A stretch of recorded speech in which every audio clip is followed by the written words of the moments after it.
আসসালামু আলাইকুম, কেমন আছেন সবাই? আশা করি আপনারা যে যেখানে আছেন সাবধানে আছেন এবং নিরাপদে আছেন। আজকে আমাদের কাছে আছে যে একটি মেকানিক্যাল কিবোর্ড, হচ্ছে সম্পূর্ণরূপে আমরা আনবক্সিং করতে যাচ্ছি। এটি দেখতে পাচ্ছেন যে ব্র্যান্ডিং করতে আসলে তারা কোনো প্রকার কার্পণ্য করেনি। যাদের কাছে কিনা হয়েছে তাদের আসলে নাম মুখে নেওয়ার দরকার নেই। আপনারা আশা করি দেখতে পাচ্ছেন।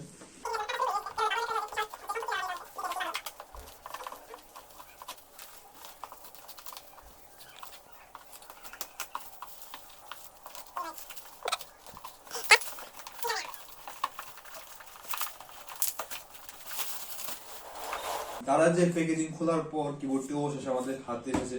এটি এইচপি এর একটি কিবোর্ড, এটি একটি মেকানিক্যাল কিবোর্ড এবং যার মডেল হচ্ছে GK320। আমরা এখন কিবোর্ডের গায়ে কি কি স্পেসিফিকেশন লেখা আছে তা একটু দেখার চেষ্টা করি।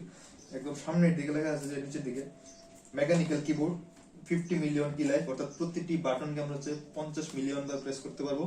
এবং হচ্ছে হাইট অ্যাডজাস্টমেন্ট, এটা তো সব কিবোর্ডে থাকে। তারপর আবার উল্লেখ করেছে যে মেকানিক্যাল সুইচ। মেকানিক্যাল কথাটা তারা কয়বার উল্লেখ করেছে? প্রথম পেজে আসলে 3বার মেকানিক্যাল শব্দটা উল্লেখ করা হয়ে গেছে। এবং পিছনের দিকে আরো কিছু বিস্তারিত স্পেসিফিকেশন লেখা আছে। কানেকশন টাইপ হচ্ছে ওয়্যার্ড, এবং হচ্ছে টোটাল হচ্ছে বাটন হচ্ছে 104টি। আবার এখানে বাটনের যে প্রেস লাইট 50 মিলিয়ন ক্লিক, এটা আবার লেখা আছে। হচ্ছে ভোল্টেজের কথা তারা বলছে হচ্ছে 5 ভোল্ট এবং এম্পিয়ার হচ্ছে 250 মিলি এম্পিয়ার।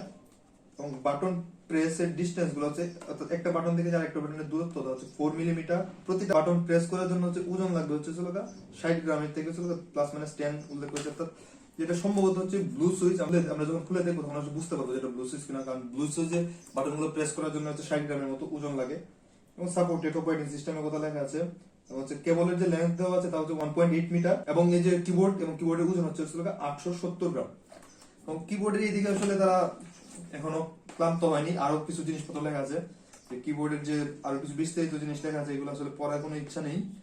ওইখানেও সেম জিনিসগুলো তারা বারবার একটু বিস্তারিত করে রিপিটেশন করেছে। একদম নিচের দিকে লেখা আছে SP 1 ইয়ার লিমিটেড ওয়ারেন্টি। এখন ওয়ারেন্টি আসলে দারাজের কাছ থেকে কিভাবে ওয়ারেন্টি নেওয়া লাগে, এবং যদি আশা করি ওয়ারেন্টি দরকার পড়বে না, যদি দরকার পড়ে তাহলে দারাজের প্রকৃত রূপ সম্পর্কে জানা যাবে। আমরা প্লাস্টিকটা খুলে ফেলি।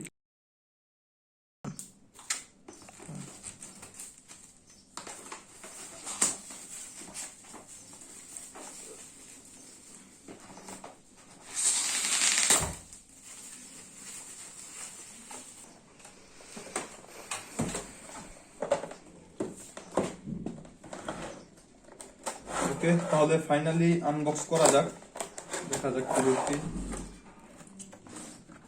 একদম শুরুতেই এইচপির বিশাল ব্র্যান্ডিং করা।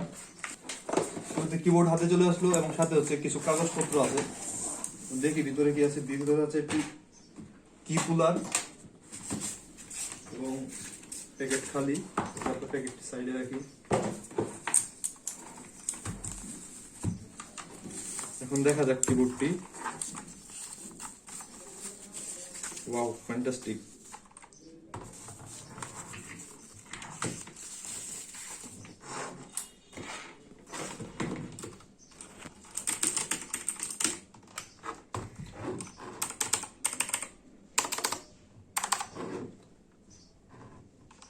এইচপি ব্র্যান্ডিং করা এবং হচ্ছে 4টি অপশন দেওয়া আছে। Number lock, caps lock, scroll এবং হচ্ছে কি উইন্ডোজ লক হতে হবে সম্ভবত। যদি আমরা পিছনের দিকে দেখি, পিছনের দিকে মডেল লেখা এবং হচ্ছে হাইট গুলো অ্যাডজাস্ট করার জন্য বার দেওয়া আছে। এখানে হাইট অ্যাডজাস্ট করা যাবে। আর কিবোর্ডের তারের দিকে যদি দেখি, অনেক মোটা সুটা তার ব্যবহার করা হয়েছে।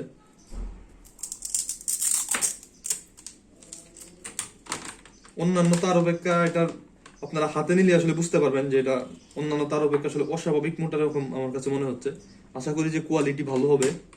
এবং এইদিকে যে ইউএসবি যে মাথা আছে তার এখানে এইচপি ব্র্যান্ডিং করা, দুই পাশে এইচপি ব্র্যান্ডিং করা আছে। কি আমরা খুলে দেখি এখানে কোন ধরনের সুইচ ব্যবহার করা হয়েছে। যা বলেছিলাম তাই, যে ওজন থেকে আমরা বুঝতে পারছিলাম যে এখানে যে ব্লু সুইচ ব্যবহার করা হয়েছে। কারণ আগেই বলেছিলাম যে ব্লু সুইচগুলো প্রেস করার জন্যই 60 গ্রামের মতো ওজন লাগে। কারণ আপনাদের বলে রাখা ভালো যে ব্লু সুইচগুলো হচ্ছে সবচেয়ে বেশি শব্দ করে।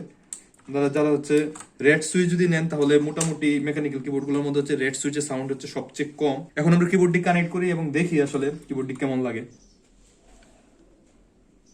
ওরে জোস।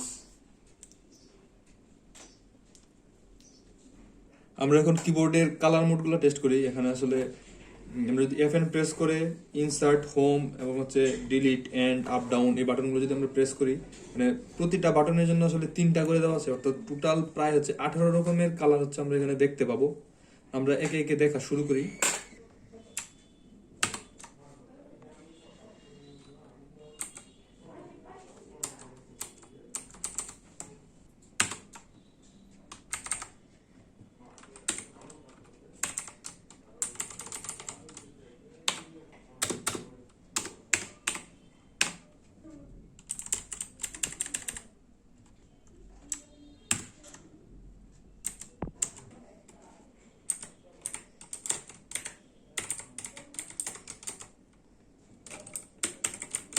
তবে এখানে কালারগুলো হচ্ছে 8 GB কালার না, এখানে প্রতিটা লাইনের কালার হচ্ছে ফিক্সড এবং তার মধ্যেই বিভিন্ন ধরনের ইফেক্ট তারা ব্যবহার করার চেষ্টা করেছে এবং যা আসলে আপনাকে একটা ভালো এক্সপিরিয়েন্স দিবে।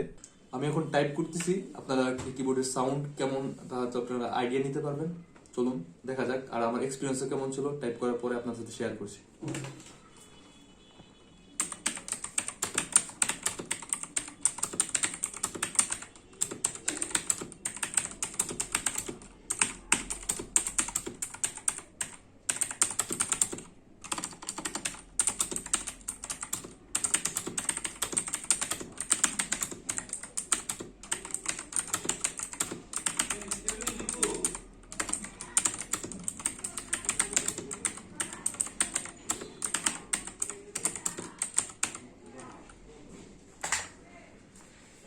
ওকে, এই প্রথমবারের মতো এই কিবোর্ডের টাইপিং এক্সপিরিয়েন্স হলে আমার কাছে ভালো ছিল এবং এই কিবোর্ডের বাটনগুলো আপনার কাছে কিছুটা আসলে ভারী মনে হতে পারে, যে এটা প্লাস্টিকের বাটন হলেও এটার মধ্যে আসলে আপনি মেটালিক ফিল পাবেন, যে বাটনগুলো আপনাদের তুলনামূলক নর্মাল যে কিবোর্ডগুলো আছে তার অপেক্ষা আপনাকে মনে হবে যে আপনাকে একটু বেশি বল প্রয়োগ করতে হচ্ছে।